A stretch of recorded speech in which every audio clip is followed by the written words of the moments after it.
आज हम क्या पढ़ेंगे, टूरिज्म। ठीक है, टूरिज्म पॉलिसी हो गई और जो योजनाएं चल रही हैं टूरिज्म से रिलेटेड। ठीक है, तो देखो सबसे पहले शुरू करते हैं टूरिज्म पॉलिसी ऑफ उत्तराखंड। तो टूरिज्म पॉलिसी ऑफ उत्तराखंड जो है वो 2023 में आई है और 2023 से कब तक की है, 2030 तक की, यानी कितने साल की है, कितने साल की है, 7 साल। तो ये जो पास आउट हुई है पॉलिसी, ये हुई है 17 मार्च 2023 को। तो डेट इंपॉर्टेंट है, याद रखोगे। ठीक है, इससे पक्का एक क्वेश्चन आएगा, 100% गारंटी दे रहा हूं।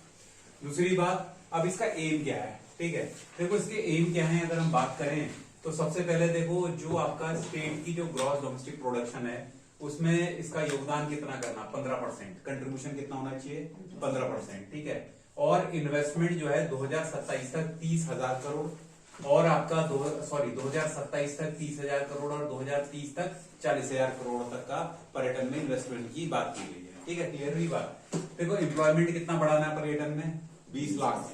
ठीक है, जिसमें महिलाओं की भागीदारी कितनी होनी चाहिए, 30%। ठीक है, और फॉरेन टूरिस्ट की जो संख्या है वो कितना परसेंट इंक्रीज करनी है, 5%। ठीक है, क्लियर हुई बात। जो आपके पीपीपी प्रोजेक्ट है, तो पीपीपी प्रोजेक्ट क्या है, पब्लिक प्राइवेट पार्टनरशिप। ठीक है, इसके प्रोजेक्ट कितने प्रोजेक्ट 2030 तक कंप्लीट कर देने, 1000 प्रोजेक्ट इसके अंतर्गत इस कंट्रीब्यूशन से कंप्लीट आपके कर देने हैं। ठीक है, जो आपका क्या कहते हैं इसमें एक इंपॉर्टेंट पॉइंट है कि जो आपका टूरिज्म है उसका कंट्रीब्यूशन इन स्टेट इकोनॉमी, यानी उसका जो कंट्रीब्यूशन है स्टेट इकोनॉमी में, राज्य की अर्थव्यवस्था में, उसे 10 बिलियन अमेरिकी डॉलर पर ईयर पहुंचाना, ये भी एक इंपॉर्टेंट लक्ष्य है, इंपॉर्टेंट पॉइंट है। कितना, 10 बिलियन अमेरिकी डॉलर। और ये कहा गया है कि जैसे कोई अनटच टूरिज्म है, यानी ऐसा टूरिज्म जो अनछुआ हो। ठीक है, अनछुआ मतलब जो नया टूरिज्म है जिसके बारे में पता नहीं है, अभी आप कर रहे हो, तो उसमें आपको कितना परसेंट एड देगी क्या कहते हैं राज्य सरकार, 50% है, यानी अनुदान कितना देगी, 50%। ठीक है, क्लियर हुई बात। उसके बाद साहसिक यानी एडवेंचरस स्पोर्ट्स जो है उसमें कितना देगी, 100% अनुदान देगी। ठीक है, क्लियर हुई बात। अब देखो, अब यहाँ पे क्या कहा गया है कि अगर कोई निवेश करता है टूरिज्म में तो स्टैंप ड्यूटी 100% फ्री कर दी जाएगी, यानी आपकी क्या होगी, फ्री। आपकी क्या होगी, स्टैंप ड्यूटी जो हो जाएगी वो आपकी क्या हो जाएगी, फ्री। अब इसमें जो आपको अगर पता हो कि उत्तराखंड जो है वो किसके अंतर्गत आता है, उत्तराखंड में जो पर्यटन है वो किसके अंतर्गत आता है, इंडस्ट्री के अंतर्गत। ठीक है, इंडस्ट्री के अंदर यानी सेकेंडरी सेक्टर में आता है नहीं आता है। और सेकेंडरी सेक्टर में आने की वजह से आप क्या कहते हैं, पर्यटन में आप क्या कर सकते हो, इसलिए निवेश को बढ़ावा देने की बात की गई है। तो अकॉर्डिंग टू इन्वेस्टमेंट कैटेगरी, यानी इन्वेस्टमेंट कैटेगरी के अनुसार कितने भागों में उसे डिवाइड किया गया है, ए, बी और सी। ठीक है, ए, बी और सी। तो ए कैटेगरी के अंतर्गत कौन कौन सी जगहें आती हैं, कौन कौन से जिले आते हैं, तो हरिद्वार, नैनीताल, उधम सिंह नगर। ठीक है, और आपके देहरादून के वो सारे एरिया जो बी कैटेगरी के अंतर्गत नहीं आते। क्लियर हुई बात, यानी हरिद्वार, नैनीताल, उधम सिंह नगर, ये 3 आपके जिले इसके अंतर्गत आते हैं। और कौन से, देहरादून के कौन से क्षेत्र उसके अंतर्गत आते हैं, जो बी कैटेगरी के अंतर्गत नहीं आएंगे, बाकी सब देहरादून के जो क्षेत्र हैं वो किसके अंतर्गत आ जाएंगे, ए कैटेगरी के अंतर्गत। इसके अंतर्गत कितना एड गवर्नमेंट देगी, 25%। कितना एड देगी गवर्नमेंट, आपके 25%। ठीक है, क्लियर हुई बात। अब देखो इसके बाद बी कैटेगरी स्टेट्स आते हैं, कौन से, बी कैटेगरी स्टेट। ठीक है, बी कैटेगरी स्टेट में आपके देहरादून में कालसी, चक्राता, ट्यूनी का क्षेत्र आता है। ठीक है, उसके बाद अल्मोड़ा के अंतर्गत वो जगह आएंगी जो किसके अंतर्गत नहीं है, ए कैटेगरी के अंतर्गत। ठीक है, और बागेश्वर में आ जाता है आपका कौन सा, गरुड़।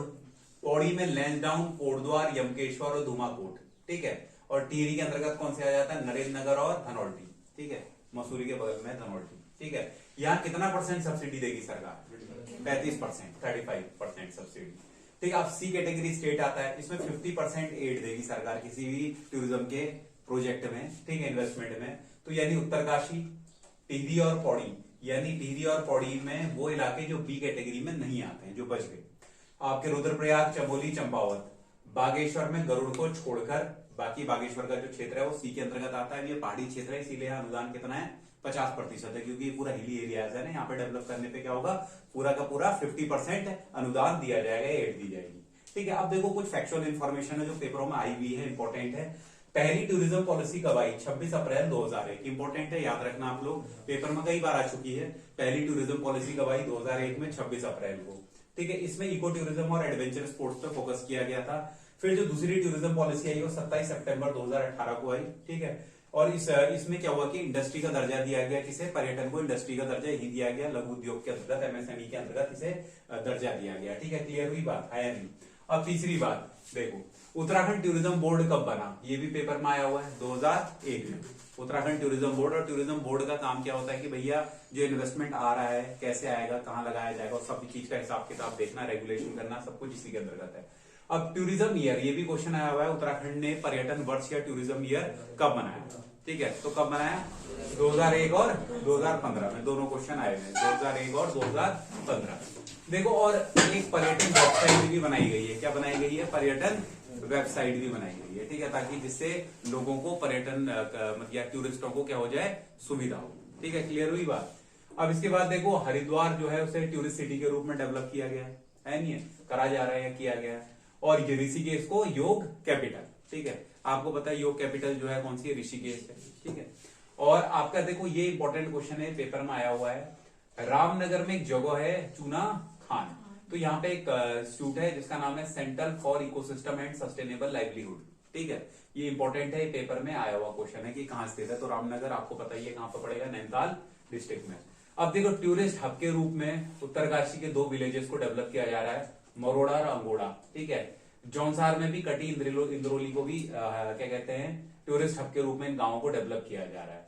अब कई सारी योजनाएं चली हैं टूरिज्म को बढ़ाने के लिए। ठीक है, ताकि टूरिज्म क्या कर सके, बढ़ सके। आपको पता है उत्तराखंड में कृषि क्या है, कृषि की भूमि तकरीबन अराउंड कितनी है, 14% है, 13.97 या 14% अराउंड कह लो आप। तो कृषि तो ज्यादा है नहीं है, तो किस पे निर्भर है ज्यादा हम लोग? पर्यटन। आजीविका मैक्सिमम लोगों की किस पर निर्भर है? पर्यटन है नहीं, और पर्यटन से ही लोग जुड़े हुए हैं, इसीलिए सरकार क्या कर रही है, पर्यटन को बढ़ावा देने का काम कर रही है। तो इसके अंतर्गत देखो, पिछले साल बॉर्डर टूरिज्म योजना चलाई गई थी, अगर आपको याद होगा। तो बॉर्डर के क्षेत्रों में डेवलपमेंट किया जाएगा ताकि वहां पलायन भी रुक सके, माइग्रेशन भी रुक सके, और साथ ही साथ क्या हो, वहां का इंफ्रास्ट्रक्चर भी डेवलप हो जाए। ठीक है, आधारभूत संरचनाएं डेवलप हो।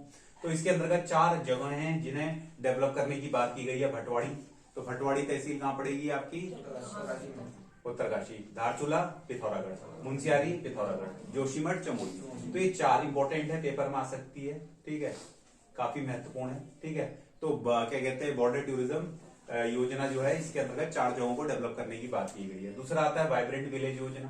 तो आपको पता है वाइब्रेंट विलेज में भी क्या किया गया कि डेवलपमेंट किया जाएगा बॉर्डर के क्षेत्र में ही, जो बॉर्डर के सीमांत गांव हैं। तो उसमें पायलट परियोजना में कई सारे गांवों को चिन्हित किया गया था, जिसमें उत्तराखंड के क्या है आपके कुछ गांव हैं, जिनमें चमोली के कौन है, माना, नीति, मलारी, और गुंजी कहाँ का है, पिथौरागढ़। इस पर डेवलप किया जा रहा है। ठीक है, तो ये दोनों योजनाएं बड़ी इंपॉर्टेंट है, क्या कहते हैं, 1 साल पुरानी योजनाएं हैं, तो इसलिए पेपर में आने की संभावना काफी ज्यादा है। अब इसके बाद आता है शिव सर्किट। ठीक है, तो शिव सर्किट के अंतर्गत कहा गया है कि 24 शिव जी के मंदिरों की क्या करा जाएगा, टूरिज्म में उन्हें जोड़ा गया है एक लाइन में। तो इसमें 24 शिव टेम्पल्स हैं। तो क्वेश्चन आ सकता है कि शिव सर्किट के अंतर्गत कितने मंदिर हैं? तो कितने मंदिर हैं? 24। फिर इसके अंतर्गत कई सारे मंदिर है। ठीक है, मंदिर तो 24 है, अब सारे तो याद नहीं कर सकते, लेकिन जैसे केदारनाथ है, आपको पता है केदारनाथ कहाँ है, रुद्रप्रयाग में। ठीक है, आपको कई और जगहें भी पता है। तो जो मुझे लगेगी इंपॉर्टेंट है, मैंने वो निकाले जो आपको नहीं पता है। तो जैसे देखो, काशी विश्वनाथ, ये कहाँ पड़ता है? उत्तरकाशी। ठीक है, काशी विश्वनाथ है उत्तरकाशी में। उसके बाद कपिलेश्वर कहाँ पड़ता है? अल्मोड़ा में। ठीक है, बैजनाथ बागनाथ आपको पता है कहाँ पड़ेगा? बागेश्वर। ठीक है, उसके बाद भीमेश्वर, ये पड़ेगा कहाँ? भीमताल में। देखा आपने, जो भीमताल का उस तरफ से पोर्शन में बीच में एक टापू पड़ता है, आप जब जाओगे यहाँ से तो राइट साइड में पड़ेगा, उधर पे एक मंदिर है भीमेश्वर। हाँ, ये किसी ने बनाया था, आपको याद भी होगा, चंद्रवंश के राजा ने, हमने पढ़ा भी था। ठीक है, बिनसर जो पौड़ी में है, कोटेश्वर महादेव जो पौड़ी में है, चंपावत का एक मंदिर है जिसका नाम है कौन सा? कांतेश्वर। ठीक है, और एक इंपॉर्टेंट मंदिर है चमोली का टिम्बर सैंड। ठीक है, जो मुझे लगे कि जानकारी ना हो आपको, उसके बारे में मैंने लिख दिया है। बाकी जैसे कई सारे मंदिर हैं, जैसे अब जागेश्वर है, अब आपको पता है जागेश्वर होगा ही होगा, ऑब्वियस सी बात है। अब मैं कहूंगा केदारनाथ है, वो तो होगा ही होगा। तो ये जो शिव जी के मेन मंदिर है वो तो आपको पता ही है, रुद्रेश्वर है। ठीक है, ये आपको पता ही है। तो अब देखो, इसके बाद आता है नेक्स्ट जो योजना आती है, वो आती है मंदिर माला। कौन सी? मंदिर माला योजना। इसे मानसखंड सर्किट के नाम से भी जाना जाता है। कुमाऊं में जो मंदिर हैं उनकी एक क्या कहते हैं, टूरिज्म के अंतर्गत उन्हें जोड़ा गया है, जिसमें मेन काम है कि ट्रांसपोर्ट और कनेक्टिविटी को इंक्रीज किया गया है, ताकि लोग उससे क्या कर सके, जुड़ सके। ठीक है, समझ में ही नहीं आई बात। अब देखो, इसमें जो क्या क्या चीजें जोड़ी गई हैं, टेम्पल्स हैं, आप मंदिर घूमेंगे, धार्मिक स्थल हैं सारे घूमेंगे, जो आपके क्या है झीलें हैं उन्हें वहां घुमाया जाएगा या जोड़ा गया है। अब इसके अंतर्गत एक बहुत इंपॉर्टेंट पॉइंट बनता है, बहुत इंपॉर्टेंट क्वेश्चन है, श्री मंदिर ऐप क्या जोड़ा गया है? श्री मंदिर ऐप स्टार्ट किया गया है। इसके तहत आप ऑनलाइन दर्शन कर सकते हैं, है नहीं? आप क्या कर सकते हैं? ऑनलाइन दर्शन कर सकते हैं। तो इंपॉर्टेंट है कि श्री मंदिर ऐप किस योजना के अंतर्गत जोड़ा गया, ठीक है? समझ में आ गई बात को। अब देखो इसमें कौन कौन से मंदिर है कुमाऊं के, ठीक है? जो मंदिर है वो देख लेते हैं, क्योंकि पेपर में सीधा क्वेश्चन आएगा। क्या क्वेश्चन आएगा कि भाई क्या कहते हैं, कौन सा मंदिर है जो इसके अंतर्गत है या नहीं है। तो देखो इसमें अगर हम चंपावत की बात करें तो चंपावत में आपके 4 मंदिर है। बालेश्वर मंदिर, ठीक है, बालेश्वर आपको पता ही है। पुण्यगिरी, पाताल रुद्रेश्वर गुफा या मंदिर भी कह सकते हो, जैसे एक बच्चे ने सपने में खोजा था, ठीक है। और उसके बाद आता है बाराही मंदिर, ठीक है। फिर आपका क्या कहते हैं आता है अल्मोड़ा का जागेश्वर, कटारमल, चितई, कसार देवी, नैनीताल का नैना देवी और कैची, और पिथौरागढ़ का पाताल भुवनेश्वर और हाटकाली, ठीक है। उधम सिंह नगर का चैती और बाला सुंदरी, या चैती कह लो या बाला सुंदरी मेला।